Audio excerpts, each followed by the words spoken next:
बताए थे, याद कर लेना हमेशा ये, इनकैप्सुलेशन, एब्स्ट्रैक्शन, पॉलीमॉर्फिज्म और इनहेरिटेंस। तो ये चौथा है इनहेरिटेंस। अभी इनकैप्सुलेशन ऑलरेडी आपको पता है, क्लास उसका एग्जांपल है। पॉलीमॉर्फिज्म का एक हमने किया था, मेथड के अलग अलग नेम बना के। अब ये इनहेरिटेंस पढ़ रहे हैं, ये भी ऊप्स का एक बहुत इंपॉर्टेंट कंसेप्ट है और इंटरव्यू के लिहाज से भी इंपॉर्टेंट है ये। ओवरऑल आपकी क्या बोलते हैं, जब भी आप काम करोगे रियल लाइफ में, ऑफिस में, तो ये बहुत काम आएगा। तो इनहेरिटेंस होता क्या है? इनहेरिटेंस सिंपल एक कंसेप्ट से उठाया गया है, क्योंकि ये ऑब्जेक्ट ओरिएंटेड प्रोग्रामिंग लैंग्वेज है। तो कंसेप्ट क्या है? पेरेंट और चाइल्ड के रिलेशनशिप के बारे से उठाया गया है। बेसिकली क्या होता है पेरेंट और चाइल्ड रिलेशनशिप? मतलब कि इसका मतलब ये है कि आपने पेरेंट क्लास में टेक्निकल पॉइंट ऑफ व्यू से कोई प्रॉपर्टी बनाई हुई है, एक प्रॉपर्टी, दो प्रॉपर्टी, प्रॉपर्टी वेरिएबल मेथड कुछ भी बनाया हुआ है। अब और एक चाइल्ड क्लास है। तो अगर आपने इनहेरिटेंस कंसेप्ट यूज किया हुआ है तो चाइल्ड क्लास में दोबारा से सेम प्रॉपर्टी, सेम वेरिएबल या फिर सेम मेथड बनाने की जरूरत नहीं है। इसने कहा कि भाई दो क्लास है, दोनों क्लास में मैं रिलेशन बनाना चाहता हूं कि एक क्लास मान लो मोबाइल क्लास है, अब दूसरी क्लास क्या है?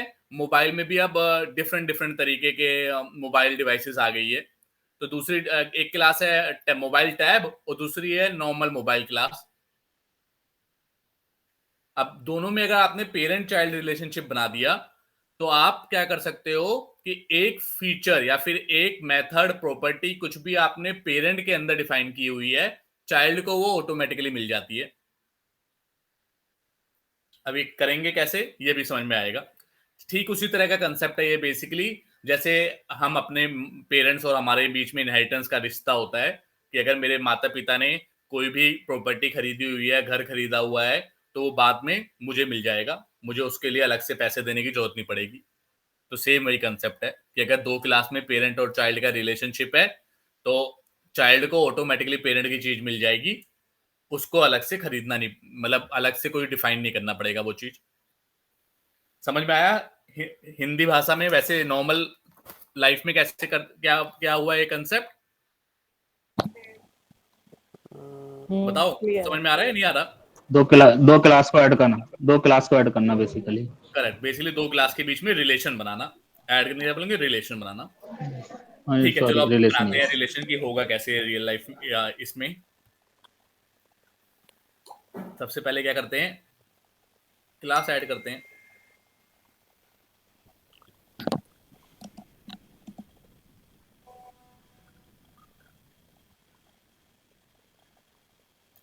इसका नाम बताओ इनहेरिटेंस कंसेप्ट।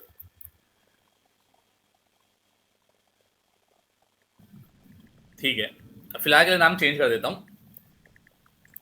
क्योंकि मैं बताना चाह रहा हूँ पेरेंट और चाइल्ड का रिलेशन। नाम कुछ भी होता है, आपको पता है, किसी भी क्लास, मेथड, वेरिएबल का नाम आपके हाथ में है, कुछ भी लिख सकते हो। तो मैंने क्या बनाया, मैंने कहा भाई एक मैं क्लास बना रहा हूँ पेरेंट क्लास, और नीचे एक क्लास बना रहा हूँ। आपको पता है एक नेम स्पेस के अंदर कितनी भी क्लास बना सकते हो। तो नीचे एक क्लास बना रहा हूँ चाइल्ड, नाम इसलिए पेरेंट चाइल्ड लिख रहा हूँ जिससे कि आपको मतलब पता चलता रहे कि हम इनहेरिटेंस कर रहे हैं। नाम कुछ भी हो सकता है, एबीसी, एक्स वाई जेड, कुछ भी हो सकता है, लेकिन मैं क्लैरिटी के लिए बता दे रहा हूँ कि ये पेरेंट है, ये चाइल्ड है। क्लियर? अब इनहेरिटेंस कंसेप्ट में सिंपल ये बात बोली है कि आप कोई मेथड बनाओ, कोई भी फंक्शनैलिटी, मान लो एक मैं फंक्शनैलिटी बना रहा हूं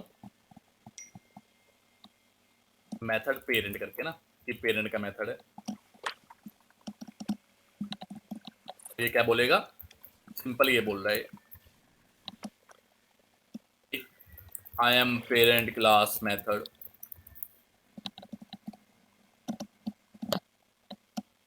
ठीक है, अब मैं चाहता हूं कि यार ये चाइल्ड क्लास है, जब मैं इसका ऑब्जेक्ट बनाऊं तो भी मुझे ये मेथड मिल जाए।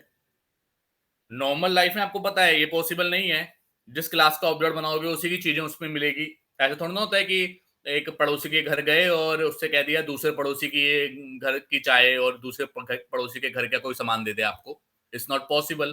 तो ये अपना अलग घर है, ये अपना अलग घर है, या फिर ये एक अलग पर्सन है, ये अलग पर्सन है। अगर इसकी कोई चीज आपको एक्सेस करनी है तो इससे परमिशन लेनी पड़ेगी, परमिशन लेने का मतलब ऑब्जेक्ट बनाना पड़ेगा, और इसकी कोई चीज एक्सेस करनी है तो इससे परमिशन लेनी पड़ेगी। लेकिन मैं चाहता हूं कि भाई इसकी परमिशन लेके ये चीज भी एक्सेस कर लूं। तो अगर मैंने बोल दिया कि इन दोनों में रिलेशनशिप है, इनहेरिटेंस है, ये पेरेंट चाइल्ड का माता या पिता है, तो ये हो सकता है। तो मैं अगर चाइल्ड की भी परमिशन लूं, चाइल्ड का भी ऑब्जेक्ट बनाऊं, तो भी वो पेरेंट की चीज एक्सेस कर पाओगे आप लोग। रियल लाइफ में भी यही होता है कि मेरे घर की चीज मैं ही दे सकता हूं, लेकिन मेरे बच्चे या भी वो चीज दे सकते हैं, या फिर मैं अपने पेरेंट की भी कोई चीज आपको दे सकता हूं, एक्सेस करवा सकता हूं। तो अब ये होगा कैसे? होने के लिए क्या करना है? वो कुछ भी नहीं करना, बस ये एक सिंपल सी लाइन लिख देनी है। ये लो, क्लास के आगे ये लगा के, कॉलन लगा के, पेरेंट जो भी जिसको भी पेरेंट बनाना है उसका नाम लिख देना है। हो गया इनहेरिटेंस, बन गया इनहेरिटेंस। अब जब भी मैं चाइल्ड क्लास का ऑब्जेक्ट बनाऊंगा, ये सब हटा देता हूं जिससे कंफ्यूजन ना हो। जब भी अब मैं चाइल्ड क्लास का ऑब्जेक्ट बनाऊंगा,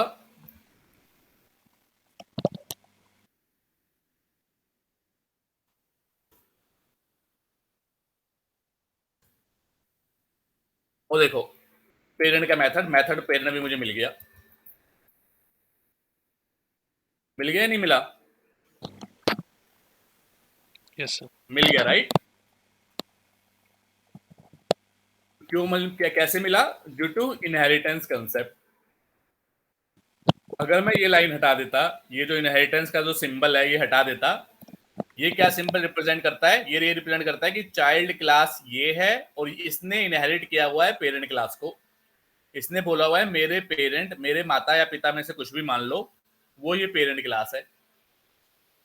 अगर ये हटा दूं तो अभी तो इसके अंदर कुछ मेथड प्रॉपर्टी है ही नहीं, तो आप ये चीज एक्सेस नहीं कर सकते। ये मेथड वो आप सब लोगों को पता ही है।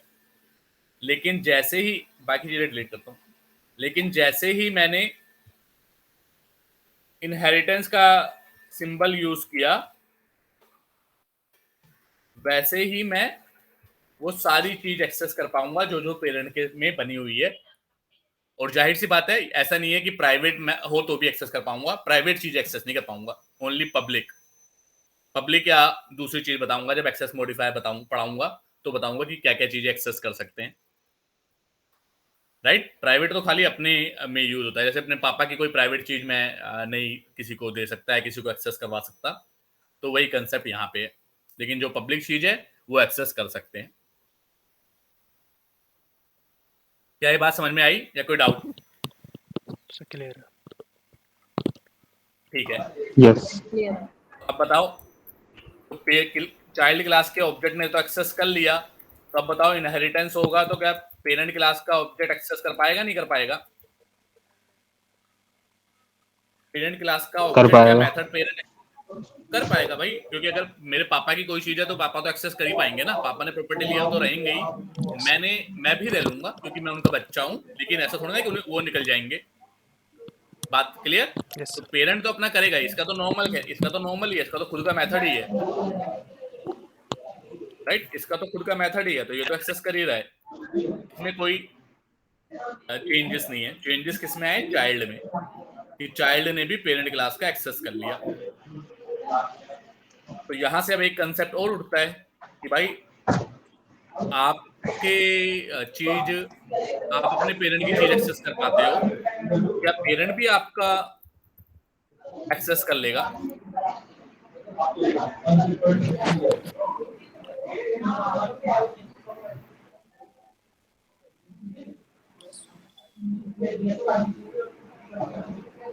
जो अनम्यूट है वो म्यूट हो जाओ, जो खाली बोलने के टाइम पे म्यूट अनम्यूट होना। आई एम चाइल्ड क्लास। तो क्या पेरेंट चाइल्ड क्लास के मेथड्स को एक्सेस कर पाएगा या नहीं कर पाएगा? तो ये आप लोग अभी आंसर नहीं दे सकते क्योंकि ये डिपेंड करता है टेक्नोलॉजी ने किस तरह से इसको बनाया है। तो फिलहाल जो टेक्नोलॉजी ने बनाया है वो कहता है नहीं, पेरेंट एक्सेस नहीं कर पाएगा। अगर कोई चाइल्ड की स्पेसिफिक चीज है तो वो चाइल्ड ही एक्सेस कर पाएगा पेरेंट की, लेकिन वाइस वर्सा ट्रू नहीं है, पेरेंट चाइल्ड की चीज एक्सेस नहीं कर पाएगा। तो अगर मैं OBJ parent dot method child देखूं तो नहीं है मिलेगा मुझे, लेकिन चाइल्ड अपनी भी कर पाएगा, अपना वाला भी कर पाएगा, और अपने पेरेंट का भी कर पाएगा। अपने पेरेंट का भी कर पाएगा। किसी को इस बात में डाउट? No sir. ठीक है, अब आते हैं कि टाइप ऑफ इनहेरिटेंस, कितने तरीके के इनहेरिटेंस होते हैं।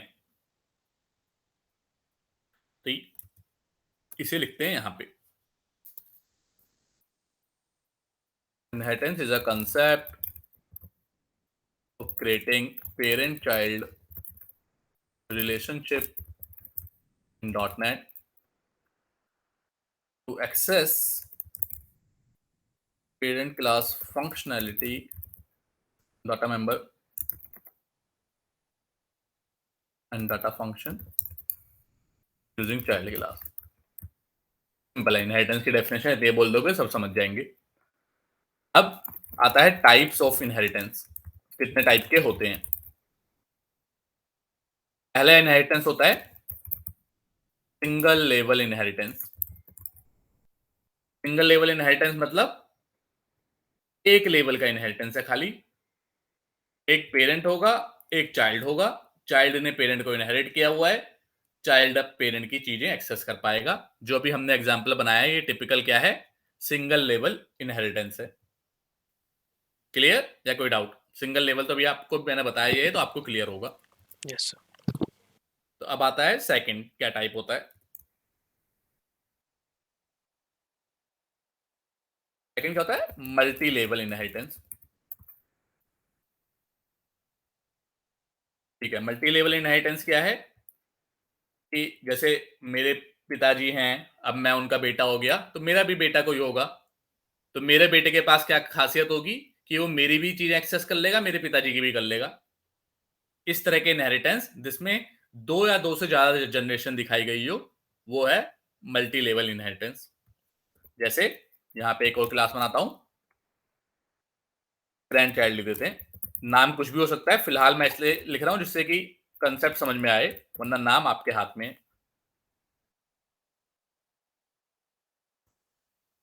ठीक है, इसके अंदर भी एक ऑब्जेक्ट बना, एक मेथड बना लेते हैं।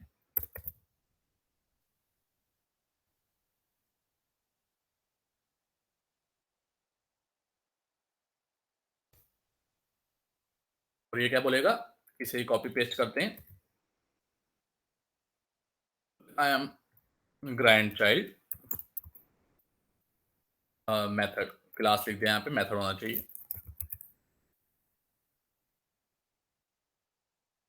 ठीक है भाई, तो इसके पास क्या खासियत है, ये अपना ये वाला भी एक्सेस कर लेगा, अपने पेरेंट का भी कर लेगा और उसके पेरेंट का भी कर लेगा। ये क्या कर पाएगा, ये खाली अपने पेरेंट का कर पाएगा, चाइल्ड का कोई कर नहीं पाता, तो ये कुछ नहीं, पेरेंट कुछ नहीं कर पाएगा। चेक करते हैं क्या यही ट्रुथ है।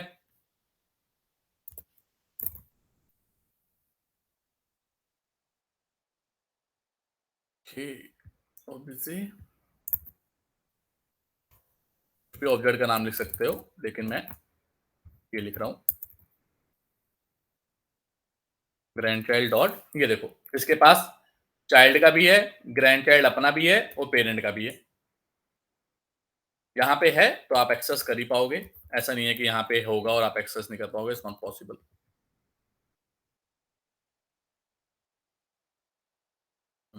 चाइल्ड और डॉट करके क्या करूंगा, तो ग्रैंड चाइल्ड भी एक्सेस हम कर पा रहे हैं। क्लियर? चाइल्ड के पास सिर्फ पेरेंट का होगा, पेरेंट के पास सिर्फ अपना होगा, ग्रैंड चाइल्ड के पास पेरेंट का भी और उसके पेरेंट का, अपने पेरेंट के पेरेंट का भी। तीनों का होगा। No sir. यस। ठीक है, तो इसे क्या बोलते हैं, मल्टी लेवल। जब ग्रैंड चाइल्ड की बात आ जाती है, जब सेकंड लेवल स्टार्ट हो जाता है तो उसे बोलते हैं मल्टी लेवल। बड़ा सिंपल सा नाम से पता चल रहा है। सिंगल लेवल मतलब एक ही वो, मल्टी लेवल मतलब दो या दो से ज्यादा रिलेशनशिप। तीसरा क्या होता है? हायरार्किकल। बड़ा अजीब सा नाम होता है इसका, टंग ट्विस्टर टाइप का नाम है। नाम करते हैं कॉपी।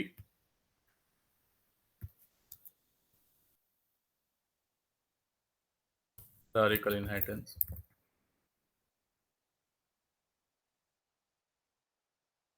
नाम कॉपी कर लेते हैं खाली। हेरारिकल चिकल ऐसे कुछ नाम है, बोलते हैं कुछ और होंगे। हेरारिकल आप बोलो, हेरारिकल लगा लो, एक हेरारकी बनाता है। ओके, कॉपी नहीं हुआ।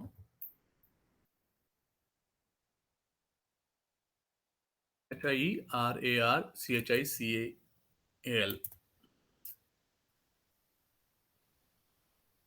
तो ये नाम है भाई बड़ा खतरनाक सा।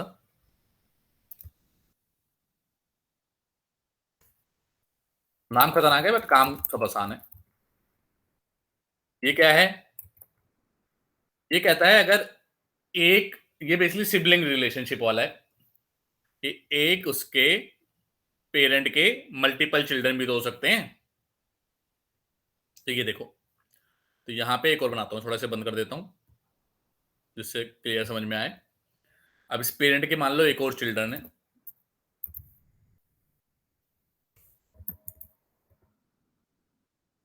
सभी पिताजी कौन है? पेरेंट है। यहां पे भी कॉपी कर लेते हैं इसको।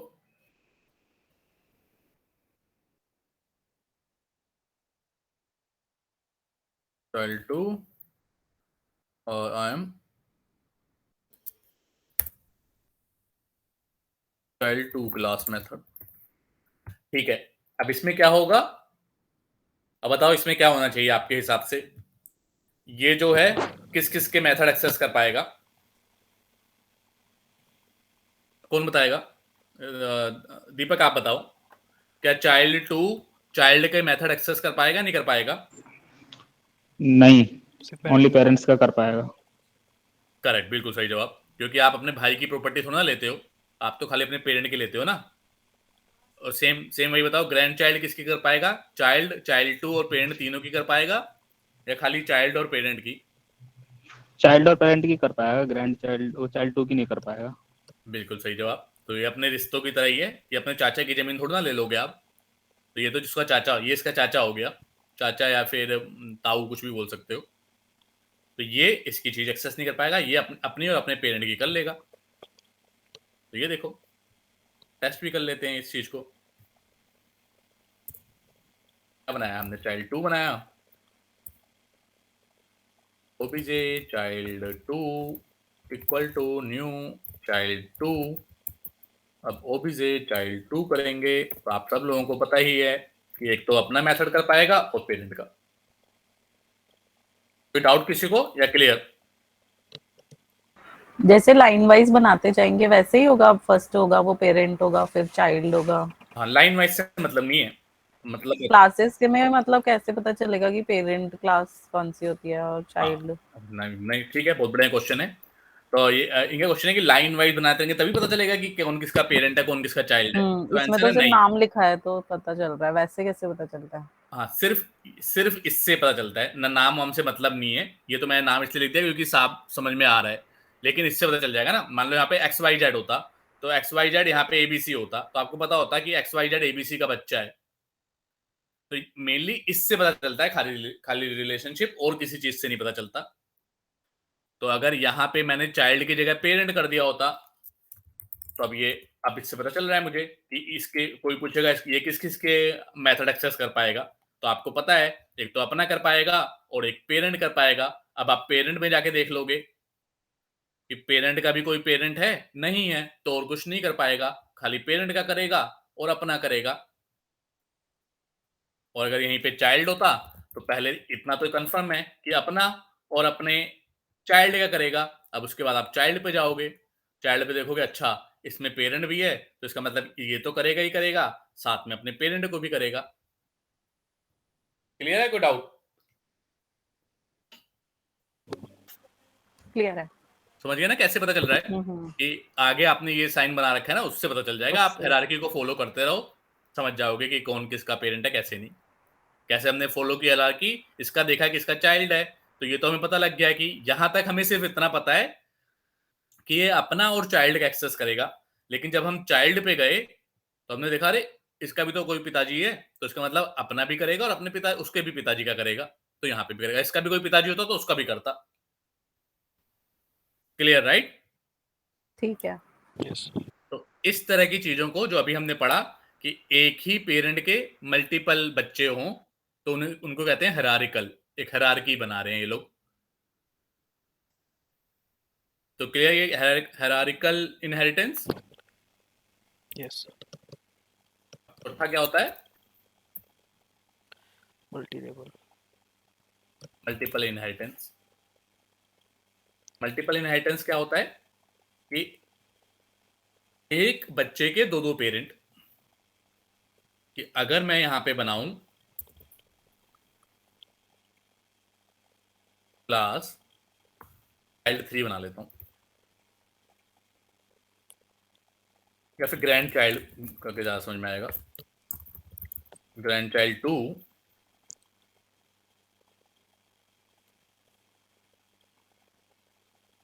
और मैं इसे बोल रहा हूं कि इसका चाइल्ड भी पेरेंट है और कोमा चाइल्ड 2 भी पेरेंट है। तो इस तरह के इनहेरिटेंस को क्या बोलते हैं? Multiple inheritance. क्लियर? अगर मैं बोलूं कि इसका जो पेरेंट है वो चाइल्ड भी है और चाइल्ड 2 भी है, तो इसको बोलते हैं मल्टीपल इनहेरिटेंस, कि इसने मल्टीपल लोगों को इनहेरिट किया हुआ है। लेकिन आप देख रहे हो यहाँ पे रेड लाइन है, तो इसका मतलब ये है कि dot net does not support multiple inheritance. Dot net does not support multiple inheritance. होता क्या है मल्टीपल इनहेरिटेंस? ये आपको पता लग गया कि अगर एक चाइल्ड ने एक से ज्यादा पेरेंट को इनहेरिट किया हुआ है तो उसे मल्टीपल इनहेरिटेंस कहते हैं। डॉटनेट में एक बंदा सिर्फ एक क्लास को ही इनहेरिट कर सकता है। क्या ये बात क्लियर है? कोई डाउट?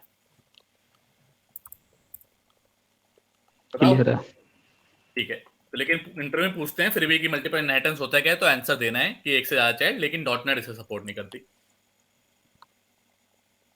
ठीक है सर अब सिर्फ ये बोलना कि सपोर्ट नहीं करती नेवर मेक सेंस, पता होना चाहिए कि भाई क्यों नहीं करती। राइट? तो वाई डॉटनेट, ये इंटरव्यू पूछते हैं भैया क्यों नहीं करती, why dot net does not support multiple inheritance. Answer है because of diamond problem. Diamond problem की वजह से नहीं करती। डायमंड प्रॉब्लम क्या है? To be discussed. अभी आप समझोगे नहीं क्या है डायमंड प्रॉब्लम, तो इसे अभी हम आगे पढ़ेंगे, क्योंकि इससे रिलेटेड एक टॉपिक है। जब तक वो समझ में नहीं आएगा तब तक ये समझ में नहीं आएगा कि डायमंड प्रॉब्लम क्या है।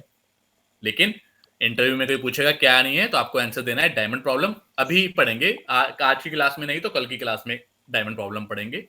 लेकिन उससे पहले एक और टॉपिक आपको पढ़ना जरूरी है, तभी डायमंड प्रॉब्लम समझ पाओगे। ठीक है, तो अब पढ़ते हैं वो टॉपिक। ये है, ये सोचो कि आपके पिताजी ने कोई घर लिया, राइट? आपको इनहेरिटेंस की वजह से वो घर मिल गया, पर आप चाहते हो कि मैं घर में 2 कमरे और बना लूं, या फिर घर को चेंज कर दूं, तोड़ के दूसरा बना लूं, तो बना सकते हो नहीं बना सकते? यस बना सकते हो, राइट? बना सकते हैं। बना सकते हैं। तो डॉटनेट में भी ये होता है कि पिताजी की चीजें, डॉटनेट में चीजें क्या है? मेथड और प्रॉपर्टी, यही सब तो है। तो पिताजी का मेथड जो उसने डिफाइन किया है, अगर चाइल्ड चेंज करना चाहे तो वो कर सकता है, but with the help of a special concept directly नहीं कर सकता। तो बोलते हैं ओवर राइडिंग, कि ओवर राइड कर रहा है, किसी चीज के ऊपर कोई चीज चढ़ा दे रहा है। तो पढ़ते हैं कि ओवर राइडिंग कैसे होता है। इसके लिए एक और क्लास बनाते हैं जिससे कि इसमें बहुत ज्यादा गुच्चड़ मुच्चड़ ना हो।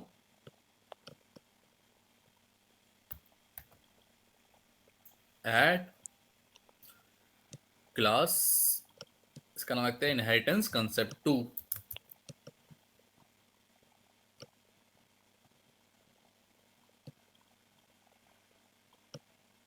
ठीक है, फिलहाल के लिए नाम चेंज कर देता हूँ यहाँ पे ए। मैंने अब इस बार ए बी सी ऐसे नाम रखूंगा। वो एक पेरेंट और चाइल्ड ये सब आप समझ चुके हो, तो इस बार नाम इस तरह से लिखता हूँ। तो भाई इसका एक मेथड है पब्लिक वॉइड मेथड ए लिख देते हैं इसका नाम।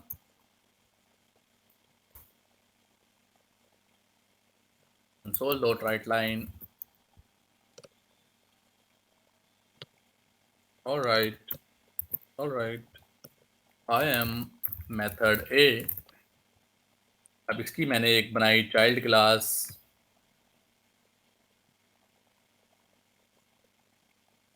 B, उसने A को इनहेरिट किया और ये कह रही है कि मैं चेंज कर दे रहा हूं।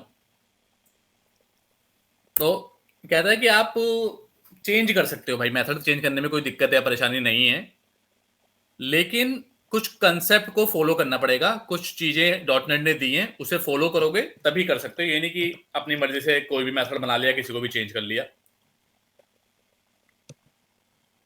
तो वो चीजें क्या हैं? सबसे पहले it is a concept changing parent class method in a child class. ठीक है भाई, तो सबसे पहला क्या है पॉइंट इसमें? तो दूसरा हो गया, पहले तो डेफिनेशन है ना, तो दूसरा पॉइंट ये है कि parent method must use virtual keyword. Virtual keyword अगर मेथड में लगा होगा तभी उसे ओवरराइड कर पाओगे, वरना नहीं कर पाओगे। तो अभी नहीं कर पाऊंगा, तो करने के लिए मुझे क्या करना है, एक्सेस मॉडिफायर के बाद वर्चुअल लगा देना है। अब जैसे ही वर्चुअल लगाया तो मैं ओवरराइड कर सकता हूं। तीसरा पॉइंट क्या है, child class must use override keyword. तो चाइल्ड क्लास को ओवरराइड करते हुए कौन सा कीवर्ड यूज करना है कि ओवरराइड, जिससे पता चल जाए डॉटनेट को ना कि भाई ये मेथड को मैं ओवरराइड कर रहा हूं। वर्चुअल मतलब कि अगर पेरेंट ने बोल रखा है कि पेरेंट ने मान लो बोला हुआ है कि इसे आप चेंज कर सकते हो, जैसे जमीन है तो उसे चेंज कर सकते हो, बट कुछ एक चीज पेरेंट की ऐसी होगी जो उन्होंने बोला होगा कि नहीं भाई इसको चेंज नहीं कर सकते आप।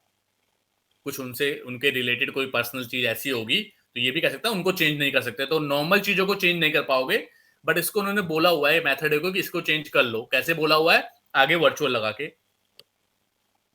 और चाइल्ड क्लास में क्या लगाओगे चेंज करने के लिए? ओवरराइड। सेम मेथड का नाम है, ये वर्चुअल है, ये ओवरराइड है। ये क्या बोल देगा, I am override method in child class. ये वर्चुअल क्यों लगाया अपन ने इसके? ये डॉटनेट ने बोला हुआ है कि जिस भी पेरेंट क्लास के मेथड को आप ओवरराइड करोगे तो सारे मेथड को नहीं कर सकते, उन्हीं मेथड को करोगे जिसमें पेरेंट ने वर्चुअल यूज किया हुआ हो। तो मतलब ओवरराइड करने के लिए पेरेंट क्लास के मेथड में वर्चुअल लगा होना मैंडेटरी है। अगर वर्चुअल नहीं लगा होगा तो आप ओवरराइड नहीं कर पाओगे। ओके, अलाउ कर रखा है मतलब इन्होंने। ओवरराइड में क्या मतलब? ओवरराइड का मतलब है चेंजिंग। कि किसी, ये देखो ये मेथड ए था, ये भी मेथड ए है। अब इसमें कुछ और बॉडी लिखी थी, कुछ भी काम हो रहा होगा, इसको हमने बॉडी चेंज कर दी पूरी इसकी। मतलब जैसे घर पे होता है ना कि पेरेंट ने अपना घर बना रखा है, आपने तोड़ के अच्छा नया घर अच्छा। बना लिया। तो इसका जो पुरानी बॉडी थी, पता नहीं क्या लिखा हुआ था इन्होंने, जो भी लिखा था मेथड ए लिखा हुआ है यहाँ पे, तो यहाँ पे हम चेंज भी कर सकते हैं। अब जब मैं बी क्लास का ऑब्जेक्ट बना के मेथड ए कॉल करूंगा तो ये नया वाला कॉल होगा, पुराना वाला नहीं होगा। क्लियर है? कोई डाउट? क्लियर है। ठीक है, तो अब इसे चला के देखते हैं।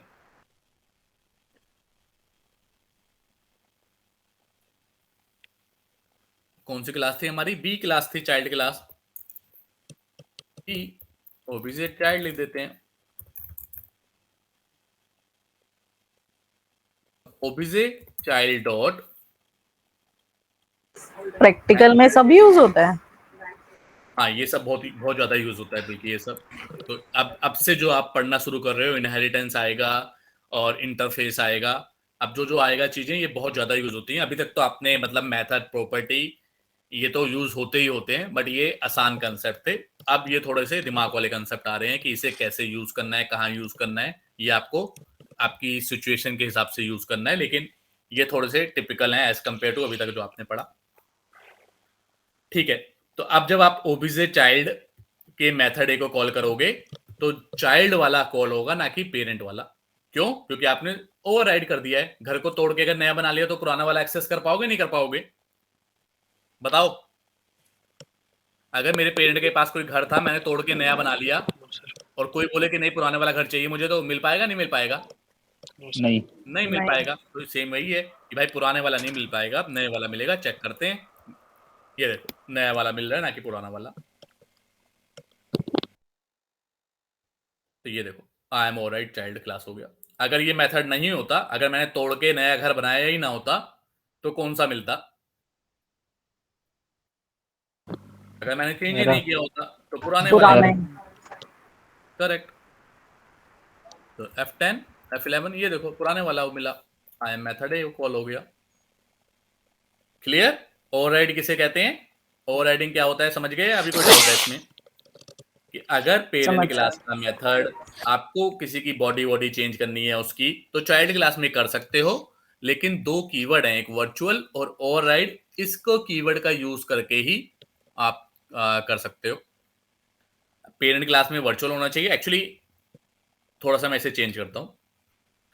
Parent class parent method must use virtual और ओवरराइड। दोनों में से कोई एक होना चाहिए, या तो वर्चुअल कीवर्ड लगाओ या तो ओवरराइड लगाओ। ओवरराइड कहाँ पे काम आएगा? मान लो अब मेरा बच्चा हो गया, मैंने पापा का घर तोड़ के बनाया था, अब मेरा बच्चा हो गया, वो भी तो तोड़ सकता है, राइट? तो ग्रैंड चाइल्ड भी तो अपने पिताजी का घर तोड़ के बना सकता है। तो वहां पे अब यहाँ पे वर्चुअल कैसे लगा दूंगा? अगर यहाँ पे वर्चुअल लगाऊंगा तो वो मतलब मानेगा नहीं, क्योंकि वर्चुअल को हमने ऑलरेडी ओवरराइड कर दिया है। तो अब ये वाला भी इसको ओवरराइड कर सकता है, ग्रैंड चाइल्ड क्लास। तो इसीलिए है, या तो पेरेंट क्लास में वर्चुअल कीवर्ड लगा हो या तो ओवरराइड लगा हो, तभी आप ओवरराइड कर पाओगे। और जिसमें ओवरराइड कर रहे हो उसमें तो ओवरराइड लगाना मैंडेटरी है। क्या ये बात क्लियर है? कोई डाउट? Sir clear. क्लियर है। ऑलराइट, अगर आपको क्लियर है तो यही चीज 4 पॉइंट रखते हैं। मैंने आपको जब पॉलीमॉर्फिज्म पढ़ा रहा था तो मैंने एक बात बताई थी आपको कि दो तरह के पॉलीमॉर्फिज्म होते हैं, एक स्टैटिक पॉलीमॉर्फिज्म और एक डायनामिक पॉलीमॉर्फिज्म, राइट? बताया था नहीं बताया था? यस। तो स्टैटिक का मैंने कहा था, स्टैटिक का एग्जांपल तो मेथड ओवरलोडिंग, जो मैंने आपको बताया था, सेम नाम के दो मेथड बताओ, नंबर ऑफ पैरामीटर डिफरेंट होने चाहिए या फिर टाइप ऑफ पैरामीटर। याद है या भूल गए? यस यस यस, याद है। याद है, राइट? पर मैंने कहा था डायनेमिक पॉलीमॉर्फिज्म बताऊंगा जब इनहेरिटेंस पढ़ाऊंगा, या फिर मैंने बताया होगा कि बाद में बताऊंगा। तो ये मेथड ओवरराइडिंग क्या है? Is dynamic polymorphism. आप कहोगे कहाँ है डायनेमिक पॉलीमॉर्फिज्म? तभी दिखाते हैं, प्रूफ करते हैं। मेथड ओवरराइडिंग ही डायनेमिक पॉलीमॉर्फिज्म है। क्यों? पॉलीमॉर्फिज्म क्या होता था? सेम नाम डिफरेंट बिहेवियर, राइट? यही होता था कि नहीं होता था? Yes, Yes, sir. Parameter changes. हाँ, या तो मतलब नंबर ऑफ पैरामीटर डिफरेंट हो, वो ओवरलोडिंग में था। लेकिन पॉलीमॉर्फिज्म का कंसेप्ट सिंपल इतना है कि सेम नाम और डिफरेंट बिहेवियर। वो तो ये है कि मेथड ओवरलोडिंग में ये कंडीशन थी कि अगर नंबर ऑफ पैरामीटर या फिर टाइप ऑफ पैरामीटर डिफरेंट होंगे तभी हो सकता है। लेकिन पॉलीमॉर्फिज्म का मतलब क्या है? Same name can behave differently in different situation. तो ये देखो सेम नाम है, इसका भी सेम नाम है, इसका भी सेम नाम है, तीनों डिफरेंटली बिहेव कर रहे हैं। अगर पेरेंट इसका ऑब्जेक्ट बनाऊंगा तो ये कॉल होगा, चाइल्ड का बनाऊंगा तो ये, ग्रैंड चाइल्ड का बनाऊंगा तो ये। क्या ये पॉलीमॉर्फिज्म हुआ या नहीं हुआ? बताओ। हो गया ना, क्योंकि सेम ही बंदा अगर अलग अलग सिचुएशन में अलग अलग तरीके काम कर रहा है तो पॉलीमॉर्फिज्म है। लेकिन ये डायनेमिक पॉलीमॉर्फिज्म है। डायनेमिक पॉलीमॉर्फिज्म क्यों? क्योंकि ये मेथड कब एक्सेस कर पाऊंगा मैं? क्या अभी कर पा रहा हूं? ये कब होगा? रन टाइम पे होगा, जब मैं इसका ऑब्जेक्ट बनाऊंगा तभी होगा। ये देखो, this is called dynamic polymorphism. Static नहीं बोलते। स्टैटिक उसे क्यों बोलते थे? क्योंकि वो तो कंपाइल टाइम पे अगर आपने सही से नहीं बनाया तो एरर दे देगा, कंपाइल टाइम पे पता चल जाएगा एरर है। लेकिन this is called dynamic polymorphism because method overriding can be seen only when we create object of child class। जब हम चाइल्ड क्लास का ऑब्जेक्ट बनाएंगे तभी तो मेथड ओवरराइडिंग दिखेगी। बिना ऑब्जेक्ट बनाए तो ये तो समझ लो कुछ बेकार है ना इसका, ये तो अपना नॉर्मल मेथड ही है। पर ऑब्जेक्ट बनाएंगे तब पता चलेगा अच्छा उस वाले में नहीं गया, इस वाले में गया। और ऑब्जेक्ट कब काम करता है? ऑब्जेक्ट कब बनता है? जब रन होता है ना। ऑब्जेक्ट बना के कोई भी मेथड कब कॉल होता है? जब हम एप्लीकेशन रन करते हैं तब कॉल होता है। तो इसीलिए इसे डायनेमिक पॉलीमॉर्फिज्म बोला गया है, या फिर इसे और रन टाइम पॉलीमॉर्फिज्म भी बोल सकते हैं।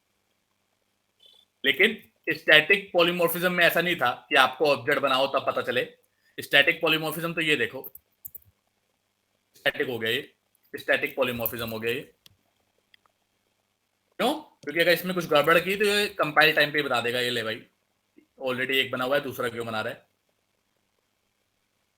तो क्योंकि स्टैटिक पॉलीमॉर्फिज्म कंपाइल टाइम पे ही आपको पता चल जाता है, इसीलिए वो स्टैटिक पॉलीमॉर्फिज्म है। पर मेथड ओवरराइडिंग में कंपाइल टाइम पे कुछ पता नहीं चलता, रन टाइम होगा। रन टाइम में पता चलेगा कि क्लास बी का ऑब्जेक्ट है तो बी वाला कॉल होगा, सी का ऑब्जेक्ट है तो सी वाला, ए का ऑब्जेक्ट है तो ए वाला। तो रन टाइम पे ये डिसीजन लेते हैं, इसीलिए इस चीज को डायनेमिक पॉलीमॉर्फिज्म या फिर रन टाइम पॉलीमॉर्फिज्म कहा गया है। क्या ये बात क्लियर है? कोई डाउट? क्लियर है सर। क्लियर है। ऑलराइट, ठीक है भाई, ये बात क्लियर है। तो एक और कंसेप्ट पे आगे बढ़ते हैं। बड़ा टॉपिक है पॉलीमॉर्फिज्म, जहां पे आपको रुकना हो बता देना अभी, लेकिन एक आधा कंसेप्ट और क्लियर करते हैं फिर बताना अगर थक जाओ तो। अब होता है मेथड हाइडिंग। अभी हमने क्या पढ़ा था? Method overriding. अब पढ़े मेथड हाइडिंग।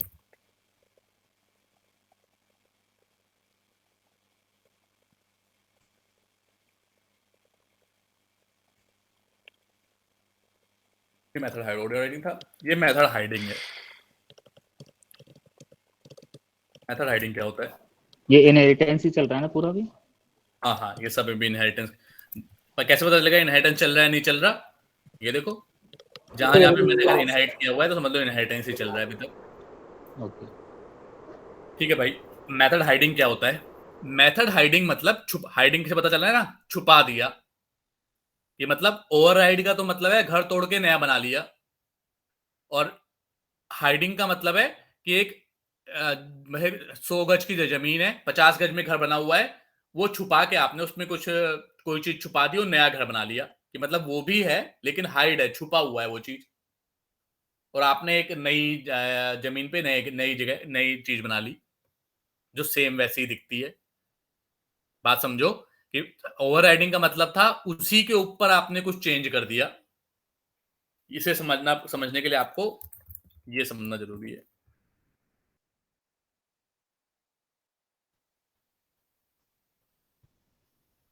ओवरराइडिंग में क्या होता है ये देखो, पुराना घर होगा लाल कलर का, मान लो एक एग्जांपल ले रहे हैं, पुरानी कोई चीज है लाल कलर की। ओवरराइडिंग में क्या करते हैं, इसको हटा के हरा कलर कर दिया। तो क्या आप कभी भी मुझे लाल कलर वाली चीज मिल सकती है जब ऑलरेडी मैंने हरा कलर कर दिया इसके ऊपर? नहीं।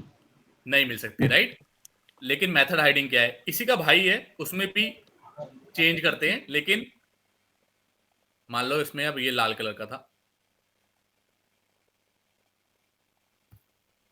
ठीक है, लेकिन उसमें क्या करते हैं, ये तो ज्यों का त्यों पड़ा ही होता है, सेम ऐसा ही एक बंदा और बना लेते हैं। सेम ऐसे ही बनाएंगे एक और बंदा, लेकिन कलर इसमें क्या कर देंगे, ग्रीन।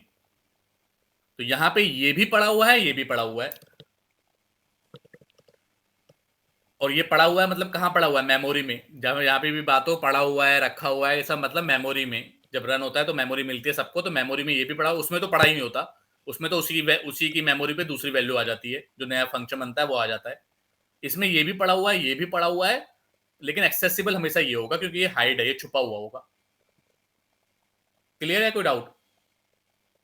मतलब अभी कंसेप्ट वाइज क्लियर है या कोई डाउट? बाकी अभी समझते हैं इसे। yes sir, clear. Clear, right? Clear है। ठीक है, तो अब इसका पहला पॉइंट लिखते हैं। concept of hiding parent class method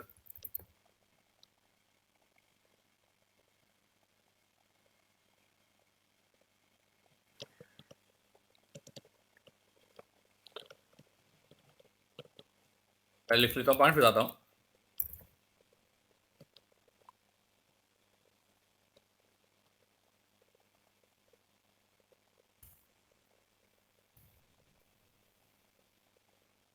ठीक है भाई, दो पॉइंट है। पहला पॉइंट आप लोग समझ गए कि ये क्या है, पेरेंट क्लास के मेथड को हाइड करने का एक तरीका है, और ये रिकमेंडेड है। जहां पे रिकमेंडेड है मतलब मस्ट नहीं है, रिकमेंडेड है कि जब आप हाइड करो पेरेंट क्लास के मेथड को तो न्यू कीवर्ड का यूज करो। कैसे करते हैं दिखाता हूं। अब एक और मेथड बना, एक और उसमें बना लेते हैं।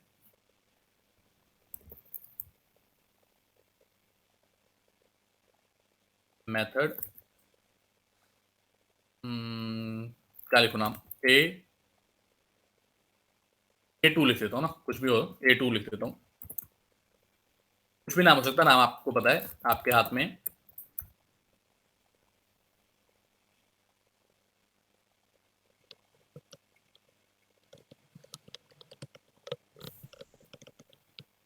हम पेरेंट क्लास A2 मेथड। ठीक है भाई, अब क्या है कि भाई एक और तरीका है, एक तो तरीका है उसे ओवरराइड कर दो, पर दूसरा तरीका क्या है कि सेम नाम से आप दूसरा मेथड बना सकते हो चाइल्ड में, लेकिन रिकमेंडेड क्या है, इसे न्यू लगा दो कि ये न्यू है मेथड, तो ये रिकमेंडेड है। अगर नहीं भी लगाओगे तो भी चलेगा। ये देखो चल रहा है, कोई एरर नहीं आएगी। हरे रंग आ गया नीचे, हरा रंग मतलब होता है कि भाई बता रहा है कि यार न्यू कीवर्ड लगा दो, रिकमेंडेड है, कोई जबरदस्ती नहीं कर रहा। कह रहे हाइड कर देगा, कह रहे न्यू कीवर्ड यूज कर लो अगर तुम सच में हाइड करना चाहते हो, कहीं गलती से तो तुमने सेम मेथड नहीं लिख दिया। अगर तुम सच में करना चाहते हो तो न्यू कीवर्ड लगा दो। ये रिकमेंडेड है, वो नहीं है, मैंडेटरी नहीं है, तो हम रिकमेंडेड चीजें को ही फॉलो करेंगे, जो रिकमेंडेड है न्यू लगा दिया। तो ये क्या करेगा, अब बी क्लास का ऑब्जेक्ट बनाऊंगा और मेथड A2 को कॉल करूंगा तो भी ये नीचे वाले को कॉल करेगा, लेकिन इसने क्या किया, मेमोरी में दोनों को मेमोरी मिली, इसको भी मेमोरी मिली, इसको भी मिली। और मेथड A के केस में सिर्फ नीचे वाले को मेमोरी मिलती है, ऊपर वाले को नहीं मिलती। मतलब ऊपर वाले को मिली होती है मेमोरी, उसी की मेमोरी पे नीचे वाला आ जाता है। क्या ये बात क्लियर है? कोई डाउट बताओ। दोबारा बता दो। ठीक है, तो मैंने यहाँ पे एग्जांपल आपको दिखाया था अभी पेंट में कि मेथड ओवरराइडिंग में क्या था, लाल कलर था, मतलब लाल कलर था, एक मेमोरी में लाल कोई दूसरा चीज पड़ी हुई है, उसके ऊपर दूसरा कलर कर दिया तो वो ओवरराइड हो गया। कि मतलब अब मेमोरी में अगर आप पूछें कौन सी क्या पड़ा हुआ है तो खाली नया वाला मेथड पड़ा हुआ है, राइट। लेकिन मेथड हाइडिंग में क्या है, मेथड हाइडिंग में उसको भी मेमोरी मिलेगी, पुराने वाले को भी, नए वाले को भी। क्या ये बात क्लियर है? कोई डाउट? ठीक है। तो यहाँ पे अब क्या होगा, कॉल हमेशा चाइल्ड वाला ही होगा, चाहे ओवरराइडिंग करो चाहे हाइडिंग करो। अगर मैं बी क्लास का ऑब्जेक्ट बनाऊंगा, मेथड A कॉल करूंगा तो ये वाला कॉल होगा, मेथड A2 कॉल करूंगा तो ये वाला होगा, पेरेंट वाले कॉल नहीं होंगे। जबकि ये हाइडिंग कंसेप्ट है, ये ओवरराइडिंग। लिख देता हूं इनके ऊपर।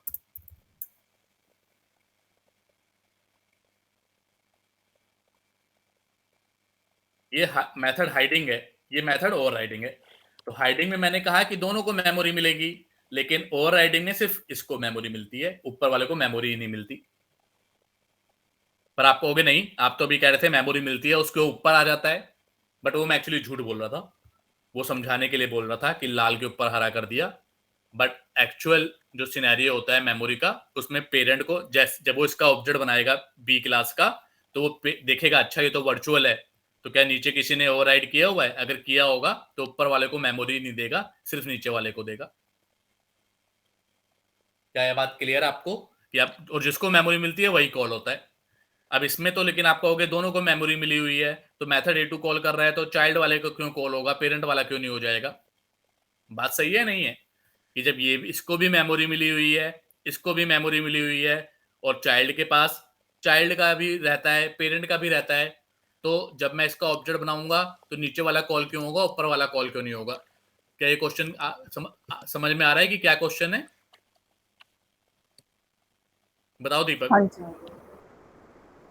ठीक है, क्वेश्चन समझ में आ रहा है? तो इसका आंसर ये है कि भाई ये सोचो ना कि मान लो आपके पापा के पास भी पीली गाड़ी थी और आपने एक नई पीली गाड़ी खरीद ली, तो कोई आपसे आके पूछता भाई पीली गाड़ी देना अपनी, तो आप अपनी वाली पीली गाड़ी, मतलब पीली गाड़ी देना, तो आप अपनी वाली देते हो या पेरेंट वाली? मतलब सबसे पहले आपका माइंड कहाँ जाता है? अपनी चीजों पे। तो इट्स अ नॉर्मल बिहेवियर है कि हमेशा सबसे पहले अपनी चीजों पे ध्यान जाता है, जो आपने खुद चीज खरीदी हो या खुद आपने परस्यू किया हो, रादर देन अपने पेरेंट्स की। क्या ये बात क्लियर है? कोई doubt? Yes. Yes, sir. Right. तो इसीलिए जिसका ऑब्जेक्ट बनाओगे तो ये दोनों ही मेमोरी में होंगे, लेकिन वो अपने को प्रायोरिटी देगा, तो इसलिए ये वाला कॉल होगा। अभी इस बात को प्रूफ भी करते हैं, यहीं पे है।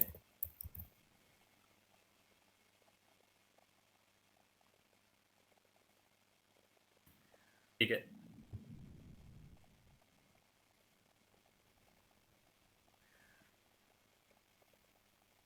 करता हूं कॉल। पहले तो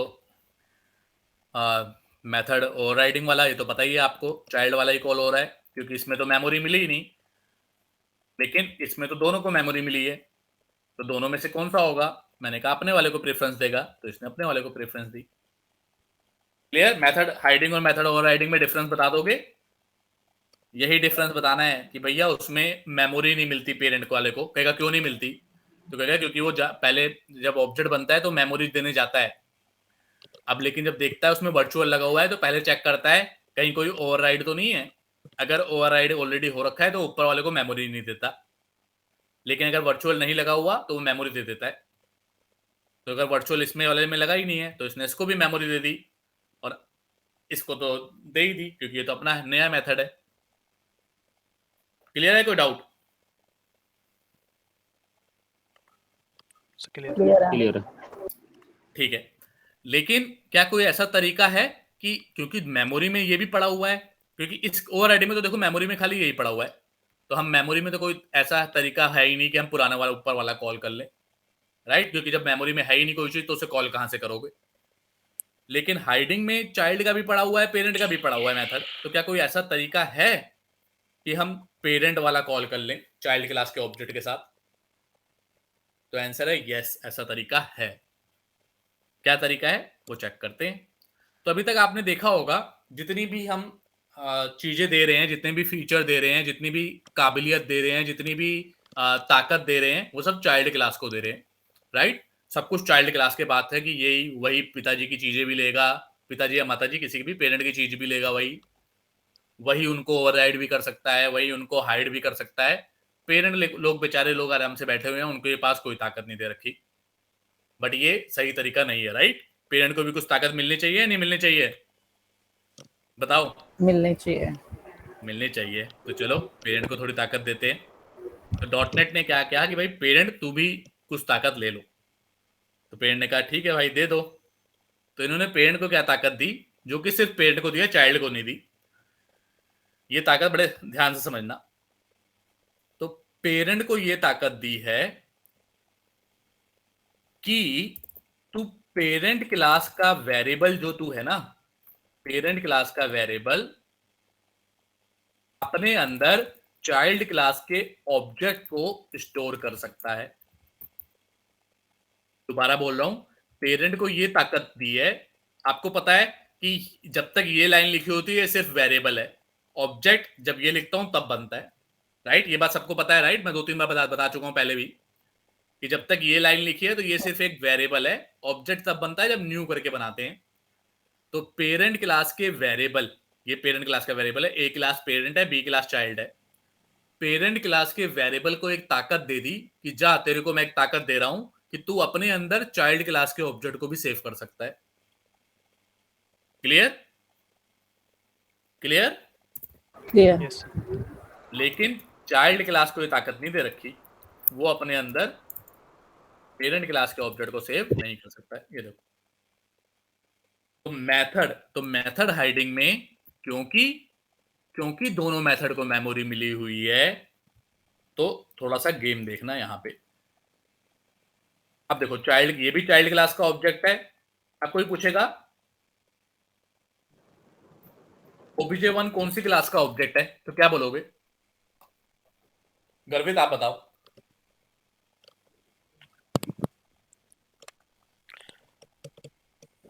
बताओ, obj1 कौन सी क्लास का ऑब्जेक्ट है? पेरेंट्स क्लास Sir, का। parent वाले का. गलत जवाब। पेरेंट क्लास का कहां ऑब्जेक्ट है? मैंने अभी तो बोल रहा हूं कि इसका मतलब है कि ये खाली पेरेंट क्लास का वेरिएबल है। ऑब्जेक्ट कब बनता है? वेरिएबल जब ये है। बता, तो जिसके आगे न्यू के लगाते हैं उसका किसका ऑब्जेक्ट है? मतलब obj1 के साथ ये चाइल्ड लगा का। है तो मतलब हम चाइल्ड क्लास का वेरिएबल है, चाइल्ड क्लास का ऑब्जेक्ट है। पेरेंट क्लास का वेरिएबल है बट चाइल्ड क्लास का ऑब्जेक्ट है। क्या ये बात समझ में आ रही है, नहीं आ रही? आ रही है। बताओ, पेरेंट क्लास का ऑब्जेक्ट क्यों नहीं है? गर्वित बताओ, पेरेंट क्लास का ऑब्जेक्ट क्यों नहीं है ये obj1? क्योंकि सर हम कॉल चाइल्ड वाले को बताओ, करवा रहे अनम्यूट हैं. होकर वेरिएबल बोलो। हो गया ना पेरेंट्स क्लास का तो। हाँ, पेरेंट क्लास का तो वेरिएबल है ना भाई, ऑब्जेक्ट तो न्यू बी करके बनता है ना, न्यू करके बनता है ना। हम्म. तो ऑब्जेक्ट तो चाइल्ड क्लास का बन रहा है ना यहाँ हम्म। पे, तो वेरिएबल है। लेकिन और obj2 कौन सी क्लास का ऑब्जेक्ट है? चाइल्ड क्लास का। चाइल्ड।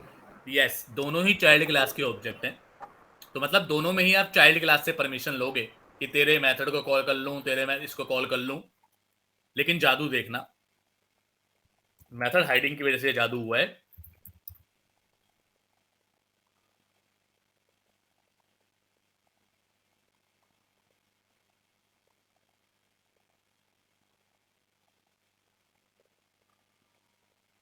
ये देखो, अब obj1 कॉल करूंगा तो वो अपने वाले को कॉल करेगा, obj2 कॉल करूंगा तो अपने वाले को।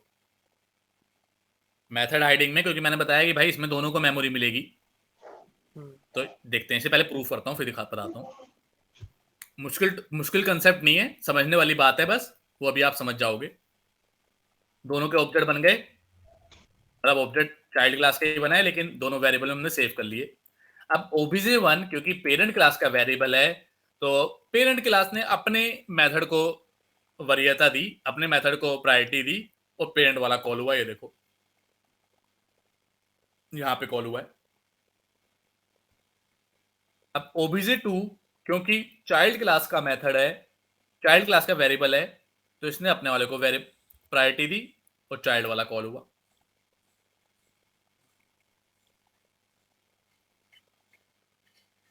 है बात क्लियर कि कैसे हमने मेथड हाइडिंग में दोनों को कॉल कर लिया? अब यही अब क्वेश्चन आपके पास है, आपको बताना है अब ये।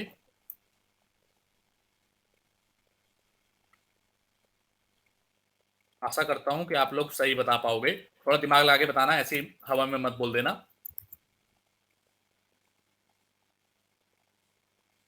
सॉरी, अब बताओ, यहां पे पेरेंट क्लास वाला मेथड कॉल होगा, ये मेथड हाइडिंग का केस था, मेथड ओवरराइडिंग का केस है ये। तो बताओ यहाँ पे कौन से में पेरेंट वाला कॉल होगा, कौन से में चाइल्ड वाला कॉल होगा? दोनों में चाइल्ड वाला होगा ना ओवरराइडिंग में तो। आप कह रहे हो दोनों में चाइल्ड वाला होगा, कोई कोई इस बात से इत्तेफाक नहीं रखता, किसी को लगता है कि नहीं पेरेंट वाला भी कॉल होना चाहिए? तो चाइल्ड वाला ही होगा कॉल, क्योंकि हम उसको करेक्ट, अलर्ट करा देंगे. करेक्ट, बिल्कुल सही जवाब है कि भाई जब घर टूटी के, घर है ही नहीं वो पुराना वाला, तो घर, उस घर में जाओगे कहां से? तो इसमें दोनों में चाइल्ड, इसकी वजह से, किसकी वजह से? क्योंकि उसमें तो पुराने वाले को मेमोरी मिली ही नहीं ना, इसमें तो मिली थी, इसलिए इसने अपने वाले को दे दिया। कि वही बात है ना, पापा के पास पीली रंग की गाड़ी है, मेरे पास पीली रंग की गाड़ी है। कोई मेरे से बोलेगा तो मैं अपनी गाड़ी दूंगा, पापा से बोलेगा तो पापा पापा मतलब ऑथोरिटी पापा की मेरे ऊपर भी है, लेकिन उनसे बोलेंगे पीली गाड़ी दे दो तो पापा अपनी वाली गाड़ी पहले देंगे, राइट? लेकिन उसमें तो पापा की जमीन थी ही नहीं, मतलब पापा की गाड़ी मैंने चेंज करा ली, अपनी बना ली, तो उसमें तो जब गाड़ी एक ही है तो वही वाली भी देंगे, राइट? बात समझ रहे हो नहीं समझ रहे? Yes sir. इसे प्रूफ भी कर लेते हैं। आप लोग भी जब प्रैक्टिस किया करो तो डिबगिंग कर करके प्रैक्टिस किया करो। यहाँ पे देखो, मैं कह रहा हूँ दोनों में चाइल्ड वाला कॉल होगा क्योंकि उसको मेमोरी नहीं मिली। कौन सा वाला कॉल हो रहा है, चाइल्ड वाला या पेरेंट वाला? बताओ दीपक। चाइल्ड वाला हो रहा था। चाइल्ड वाला कॉल हो रहा है। अब देखो इसमें भी चाइल्ड वाला। इसका मतलब जो मैंने बताया कंसेप्ट वो बिल्कुल सही है कि उसमें एक को मेमोरी मिलती है, इसमें दोनों को। तो इसकी पेरेंट वाले को एक्सेस करने के लिए अगर पेरेंट क्लास के वेरिएबल के अंदर चाइल्ड क्लास का ऑब्जेक्ट बनाएंगे तो एक्सेस कर पाएंगे, और चाइल्ड क्लास के वेरिएबल के अंदर चाइल्ड क्लास का ऑब्जेक्ट बनाएंगे तो चाइल्ड वाले को एक्सेस कर पाएंगे। तो यही डिफरेंस है मेथड हाइडिंग और ओवरराइडिंग में। मेथड ओवरराइडिंग में एक ही को मेमोरी मिलती है, चाइल्ड वाले को। मेथड हाइडिंग में दोनों को मेमोरी मिलती है। तो मेथड ओवरराइडिंग में चाहे पेरेंट क्लास के वेरिएबल के अंदर चाइल्ड क्लास का ऑब्जेक्ट बनाओ, चाहे चाइल्ड क्लास के वेरिएबल के अंदर चाइल्ड क्लास का ऑब्जेक्ट बनाओ, कॉल हमेशा चाइल्ड वाला होगा क्योंकि वो मेथड ओवरराइडिंग है। लेकिन मेथड हाइडिंग में अपने अपने मेथड को प्रायोरिटी मिलेगी और अपने वाले कॉल होंगे। इंटरव्यू का ये बहुत इंपॉर्टेंट क्वेश्चन है, क्या आंसर दे पाओगे, नहीं दे पाओगे? यस, दे दोगे, राइट? चलो सही है। अभी और भी आगे, तो आप लोग अभी पढ़ना चाहोगे आगे या कल नेक्स्ट क्लास में लें? बताओ दीपक, आप बताओ। पढ़ लेंगे सर, अभी तो है। ठीक है, गर्वित आप कर लेंगे सर। पढ़ लोगे? ठीक है, एक टॉपिक चलो और ले लेते हैं फिर, यस। और उसके बाद खत्म करते हैं क्लास को। पढ़ लेने का मतलब संडे से पहले पहले इसको जितना मैंने कराया उतना रिवाइज कर लेना, अदरवाइज वो भूल जाते हैं अगर 2-3 दिन हो गए तो। यस। ठीक है, अब अगला टॉपिक क्या है? एक क्लास और बनाएंगे अगले टॉपिक के लिए। Add new class.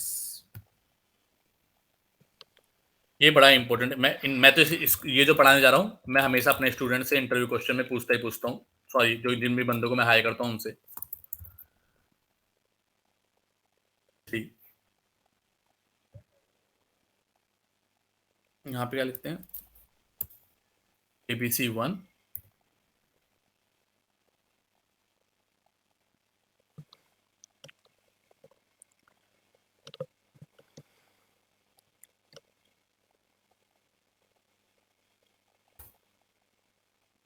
इसे बोलते हैं सीक्वेंस ऑफ कंस्ट्रक्टर कॉलिंग।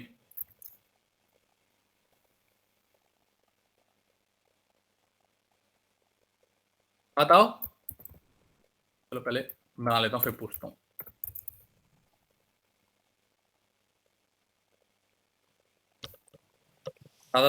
ताजा आप लोगों ने कंस्ट्रक्टर पढ़ा है तो शायद बता भी पाओगे, पर देखते हैं।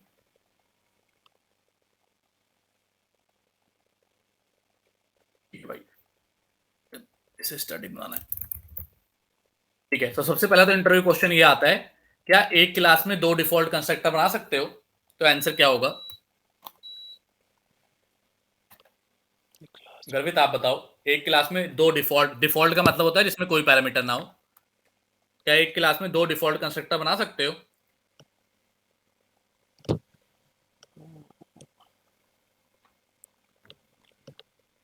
बोलो यस और नो। नहीं बना सकते सर, शायद। शायद क्या मतलब, ये तो 100% है ना, एक क्लास में 2 डिफॉल्ट कंस्ट्रक्टर नहीं बना सकते। अगर इसे मैं कॉपी कर लूंगा यस।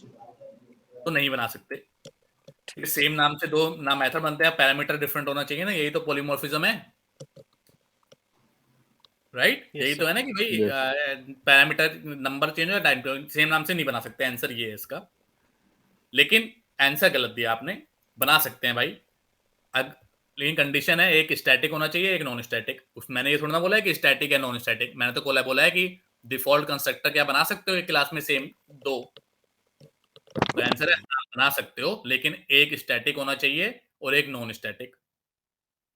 क्लियर? दोनों डिफॉल्ट में आते हैं, स्टैटिक और नॉन स्टैटिक? डिफॉल्ट का मतलब होता है जिसके अंदर कोई भी पैरामीटर ना हो। तो स्टैटिक तो अभी हमने पढ़ा, स्टैटिक तो डिफॉल्ट के अलावा कुछ होता ही नहीं है। तो स्टैटिक के अंदर तो पैरामीटर डाल ही नहीं सकते, और नॉन स्टैटिक में डिफॉल्ट होता है। तो डिफॉल्ट का मतलब क्या है? जिसके अंदर कोई भी पैरामीटर ना हो वो डिफॉल्ट होता है। तो डिफॉल्ट मेथड का मतलब जिसके अंदर कोई भी पैरामीटर ना हो। डिफॉल्ट कंस्ट्रक्टर का मतलब जिसके अंदर कोई भी पैरामीटर ना हो, तो इसके अंदर कोई पैरामीटर नहीं है। तो अगर कोई इंटरव्यू में क्वेश्चन पूछते हैं, इसलिए बता रहा हूं मैं बार बार ये, कि अगर कोई आपसे पूछे क्या एक क्लास में 2 कंस्ट्रक्टर बना सकते हो, आंसर है यस, बना सकते हैं, लेकिन शर्त ये है कि एक स्टैटिक होगा, एक नॉन स्टैटिक होगा। क्या ये बात क्लियर है? कोई डाउट? क्लियर है। क्लियर है। एक स्टैटिक कंस्ट्रक्टर अपने लाइफ टाइम में कितनी बार कॉल होता है? एक बार। से एक बार। एक ही बार कॉल होता है, उससे ज्यादा नहीं। नॉन स्टैटिक कंस्ट्रक्टर दबा के कॉल कर लो जितनी बार करना है। अब एक क्लास में क्या एक से ज्यादा कंस्ट्रक्टर बना सकते हो? क्वेश्चन ये पूछें, एक क्लास में एक से ज्यादा कंस्ट्रक्टर बना सकते हो? तो बना सकते हो, नहीं बना सकते? बना जो सकते हैं। बना सकते हैं। एक से ज्यादा नॉन बना स्टैटिक, सकते हैं। एक से ज्यादा नॉन स्टैटिक कंस्ट्रक्टर बना सकते हो? Yes sir.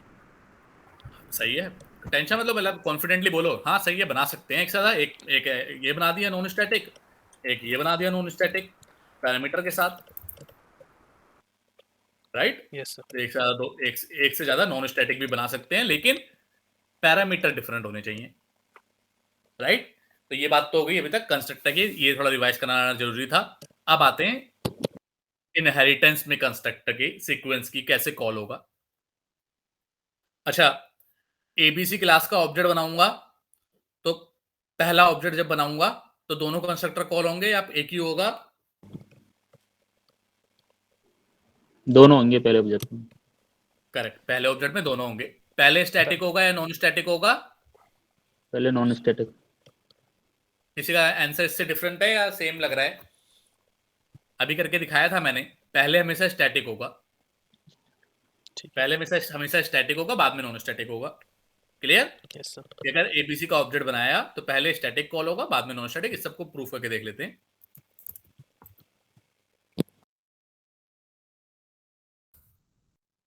इसमें बहुत सारे ऐसे घुमा घुमा, अभी तो मैं सिंपल बता दे रहा हूं तो आपको आसान लग रहा है, पर इंटरव्यू के टाइम पे जब घुमा घुमा के पूछेंगे तो मुश्किल हो जाती है आंसर देना।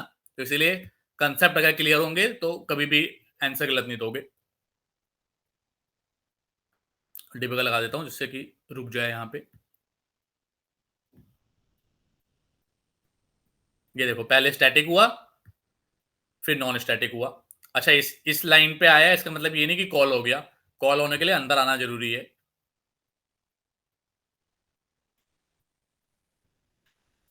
ओए, क्या खोल देता हूँ मैं बाबा।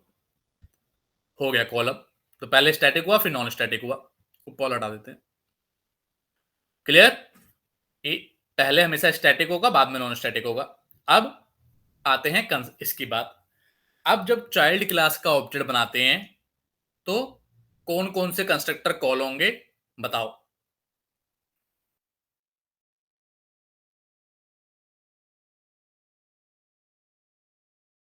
क्या सिर्फ अपनी क्लास के होंगे या पेरेंट का भी होगा? कौन बताएगा? पेरेंट का भी होगा सर। यस, तो आंसर सही है कि भाई पेरेंट का भी होगा, क्योंकि कंस्ट्रक्टर कॉल होने का मतलब सबको मेमोरी मिलना शुरू हो रही है। तो अगर इसमें पेरेंट का कंस्ट्रक्टर ही कॉल नहीं हुआ तो पेरेंट के मेथड वेथड किसी को मेमोरी नहीं मिलेगी, और मेमोरी नहीं मिलेगी तो क्या यूज करेगा ये? तो इसीलिए अगर पेरेंट का ऑब्जेक्ट बनाएंगे तब तो खाली अपने वाले को मिलेगी मेमोरी, अपने वाले ही कंस्ट्रक्टर कॉल होंगे। लेकिन जब चाइल्ड क्लास का ऑब्जेक्ट बनाएंगे तो चाइल्ड वाले कंस्ट्रक्टर भी कॉल होंगे और पेरेंट वाले भी कंस्ट्रक्टर कॉल होंगे। क्लियर है? कोई डाउट? बताओ, क्लियर है? कोई डाउट? क्लियर है। क्लियर है। एक और ग्रैंड चाइल्ड का बना दिया तो कुछ किस किस के कंस्ट्रक्टर कॉल होंगे? चाइल्ड और सर पेरेंट के और ग्रैंड करेक्ट, चाइल्ड तीनों के। करेक्ट, तीनों के होंगे, क्योंकि उसे तीनों के मेथड एक्सेस करने हैं, और एक्सेस करने हैं तो उनका मेमोरी पे होना जरूरी है, और मेमोरी पे होना जरूरी है तो उस क्लास का ऑब्जेक्ट बनना जरूरी है। ऑब्जेक्ट कब बनता है? जब कंस्ट्रक्टर कॉल होता है, तो तीनों के कंस्ट्रक्टर कॉल होंगे। तो बहुत सही आंसर दिया आप लोगों ने। अब आता है, ये सब अभी इंटरव्यू क्वेश्चन नहीं है, ये सब तो खाली समझने वाले। अब इंटरव्यू में पूछा क्या जाता है, ऐसे एक क्लास बना के दे देंगे आपको, ये दोनों क्लास, और कहेंगे ये ABC2 चाइल्ड क्लास का ऑब्जेक्ट बना रहा हूं मैं। 80-90% में यही क्वेश्चन होता है, सेम एग्जैक्टली यही क्वेश्चन होता है। क्लास का नाम हो सकता है डिफरेंट हो, बट क्वेश्चन एग्जैक्टली यही पूछते हैं। ये लाइन लिख देंगे और आप लोगों से पूछेंगे कि आप बताओ इस लाइन में इन चारों कंस्ट्रक्टर में से कौन कौन से कॉल होंगे, और होंगे तो पहले कौन सा होगा, बाद में कौन सा होगा, ये आपको बताना है। सब लोग अपना अपना आंसर दो और फिर मैं बताऊंगा करेक्ट आंसर और चेक करेंगे। समझ गए क्या है? एक दोनों में नॉन स्टैटिक है और स्टैटिक है, पेरेंट में और चाइल्ड में। तो सबसे पहले को बताओ, चारों होंगे या कोई दो होंगे या तीन होंगे, क्या होंगे?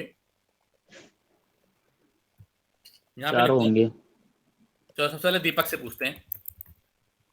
दीपक आप बताओ क्या यस सीक्वेंस होना चाहिए जब चाइल्ड क्लास का ऑब्जेक्ट बनाया तो कॉल होने में? आप क्या दीपक आपने कहा चारों होंगे, राइट? यस। ठीक है, आप कहते हो चारों होंगे और सीक्वेंस बताओ क्या होना चाहिए आपके हिसाब से।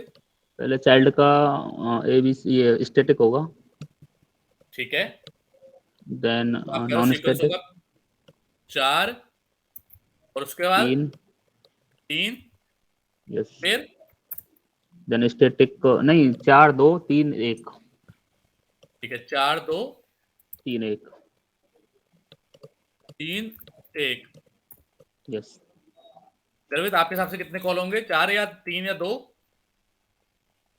सबसे पहले तो अगर हम चाइल्ड कर रहे हैं तो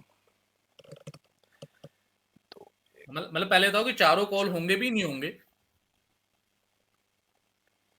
क्या इसका भी स्टैटिक कॉल होगा, पेरेंट का भी? इसमें हाँ या नहीं है कोई, इसमें अभी अभी मैंने बताया नहीं है तो गलत भी बताओगे तो कोई टेंशन वाली बात नहीं है। बताओ चारों होंगे नहीं होंगे? तो चारों होंगे, बट ठीक है, हाँ बताओ सीक्वेंस बताओ क्या है, क्या होगा? मेरे हिसाब से तो पहले पेरेंट का स्टैटिक होगा कॉल। ठीक है, टू नंबर सबसे पहले होगा, उसके बाद बाकी क्या बोलते हैं विक्रांत और चारू, आप भी अपने सोचते रहो तब तक। हाँ 2, उसके बाद कौन सा होगा? सर 2 1 4 3। 2 1 4 3, तो पहले पेरेंट वाले कह रहे हो आप, हम्म। तो फिर चलो ठीक है। और चारों आपने, आपके हिसाब से चारों होंगे या कोई कम होगा? अनम्यूट होकर बोलो अगर चारों चारों होंगे। ठीक है, और कौन सा होगा, सीक्वेंस क्या होगा? पहले स्टैटिक होगा चाइल्ड का। ठीक है, चाइल्ड का स्टैटिक 4।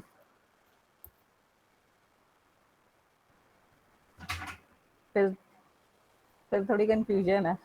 हाँ कोई नहीं, लेकिन जो लग रहा है अभी तो मैंने बताया ही नहीं, तो गलत भी स्टैटिक होगा उसका तो। होगा 4 के बाद 3 या सेकंड या 1?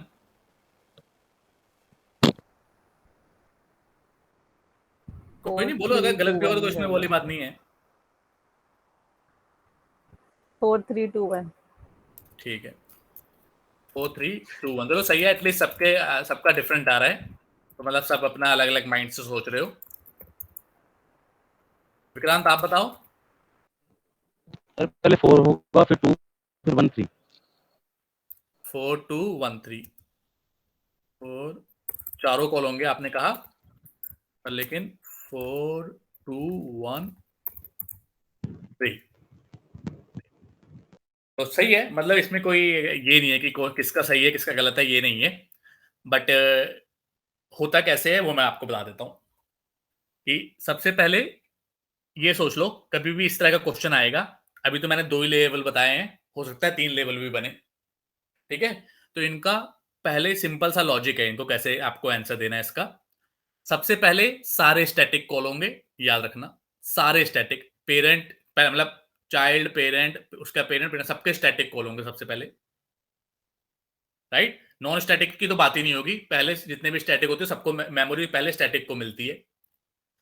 तो पहले स्टैटिक, और पहले स्टैटिक में अपने को प्रेफरेंस मिलेगी या पेरेंट को, तो स्टैटिक में हमेशा अपने आप को प्रेफरेंस देता है बंदा।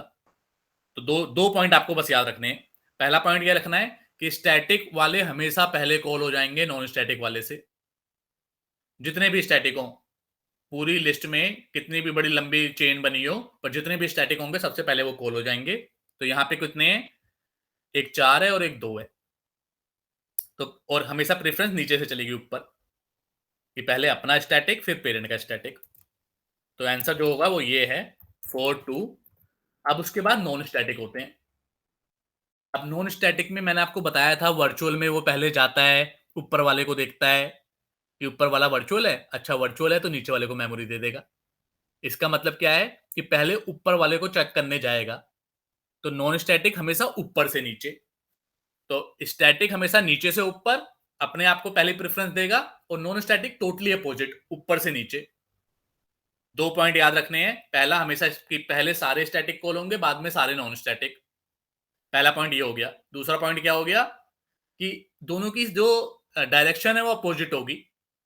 स्टैटिक नीचे से ऊपर चलते जाएंगे, तो 4 और 2, अभी इसका कोई ग्रैंड पेरेंट नहीं है वरना उसका आता, और वो ऊपर से नीचे। 4 2 1 3 आंसर है। 4 2 1 3 किसने बोला? विक्रांत ने बोला है, तो ये आंसर सही है। हालांकि अभी आप लोगों ने पढ़ा नहीं है, तो उसमें किसी का आंसर सही है गलत की बात नहीं है। तो ये है लेकिन आंसर। तो ये बात समझ गए कि कैसे क्या कंसेप्ट है। 2 पॉइंट है, लिख देता हूँ ये 2 पॉइंट, क्योंकि इंटरव्यू में आप पूछ ही ले जाता है अमूमन। सीक्वेंस ऑफ कंस्ट्रक्टर कॉलिंग है ना, अभी चेक करते हैं इसे।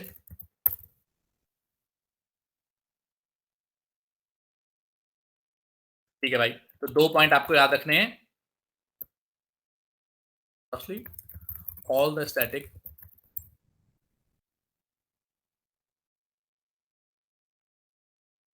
and then all the non-static.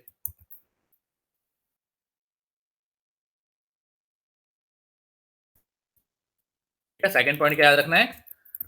Direction of both calling is opposite. Static constructor from bottom to top. Bottom top मतलब पहले अपना, फिर पिताजी का, फिर उसके पिताजी का। And non static constructor all from top to bottom, कि पहले सबसे ऊपर जो भी होगा, मतलब ग्रैंड चाइल्ड, ग्रैंड पेरेंट या कुछ भी, उससे नीचे। इसे चलो इसे अप्रूव करते हैं। ABC2 का ऑब्जेक्ट बनाऊंगा, ये बना ही हुआ है। तब इसे देखते हैं कि कहाँ कैसे कॉल हो रहा है। जो मैंने बोला वही हो रहा है, नहीं हो रहा।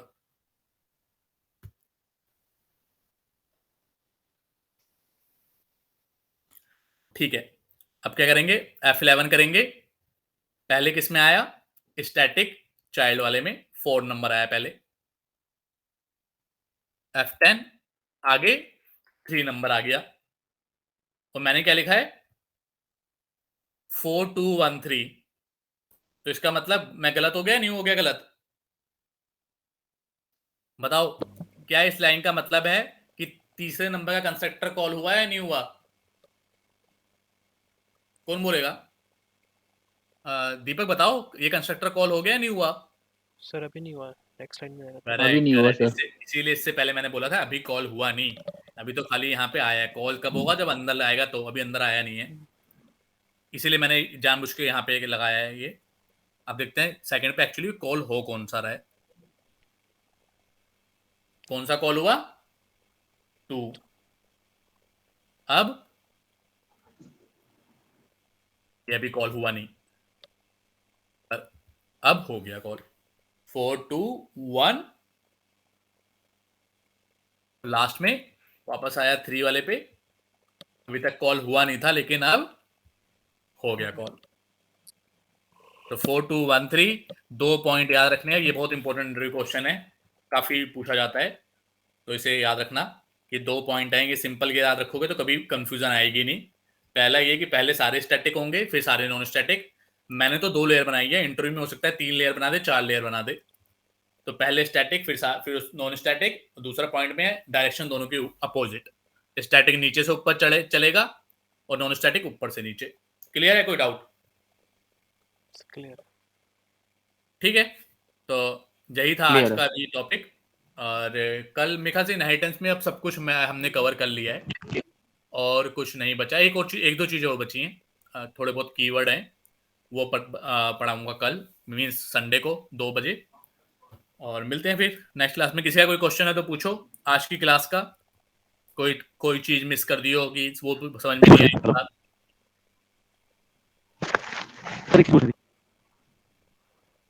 पूछना है या क्लियर है? हेलो